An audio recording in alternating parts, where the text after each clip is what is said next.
Support WrestleTalk! Donate on Patreon. In 2007, WWE ran one of their biggest storylines in the company's history. A storyline that saw Vince McMahon blow up with an unsolved mystery. However, a real-world tragedy cut the story short, and in its place was another failed angle. I am Luke Owen, and this is the true story behind Vince McMahon blowing up.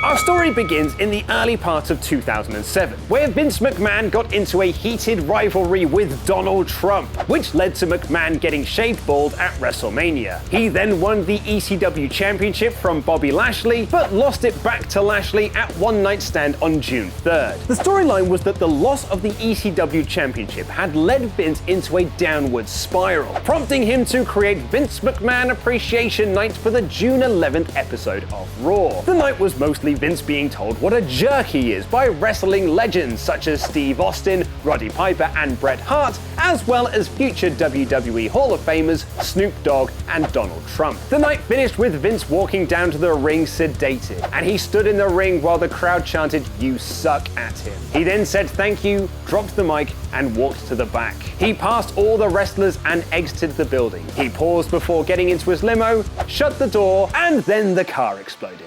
And so Vince went to meet God again, whom he feuded with in 2006. It was a very shocking angle, and one that no one really saw coming. WWE had filmed the explosion the previous Sunday, but blew up another limo live at the arena so fans could see the burning wreckage when they left the building. The following day, some news outlets believed the story to be real, and Triple H revealed that Trump even called the WWE office to make sure everything was okay. He'll probably be mad at me for saying this, but Trump called and was like, did something happen to Vince? It's just the magic of television. The following week saw WWE.com run various stories about McMahon's explosion and made it very clear that a body had not been found, hinting that this would not be a permanent exit for Mr. McMahon. However, just 4 days later, the angle was already talked about being dropped. Not only did SmackDown's viewing figures not increase following the explosion, which caused McMahon to blow a gasket backstage, wrestling legend Sherry Martel passed away.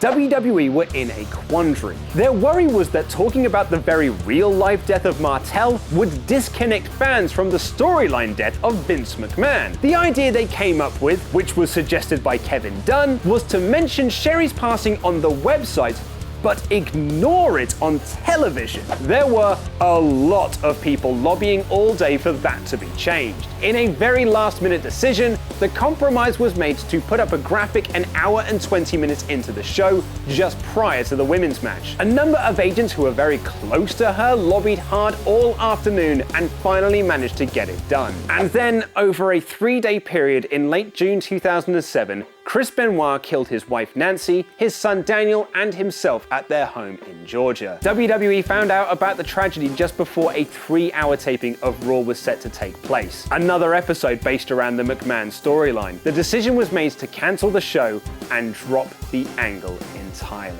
But where would the storyline have gone? Several people have speculated it was meant to last a few months, while others say it was going to last a lot longer. What is consistent though is the players. According to rumors from the time, the cancelled Raw would end with Linda McMahon being arrested for the murder of Vince McMahon, but would then be acquitted the following week. A future episode of Raw would then see the wrestlers watching a video will left by Vince, who would then reveal he was leaving his entire estate to his illegitimate son, Mr.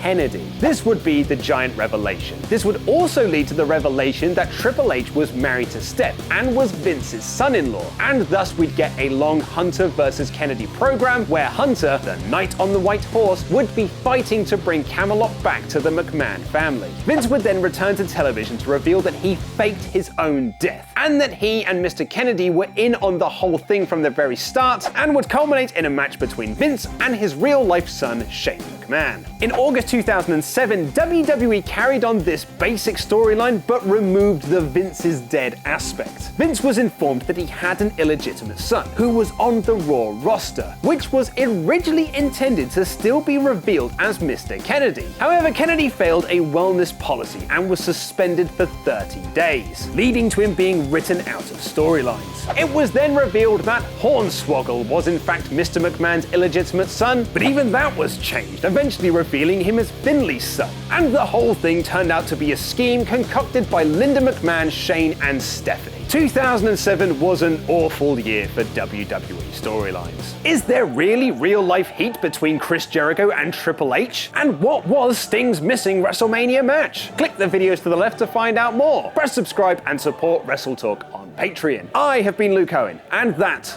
was wrestling.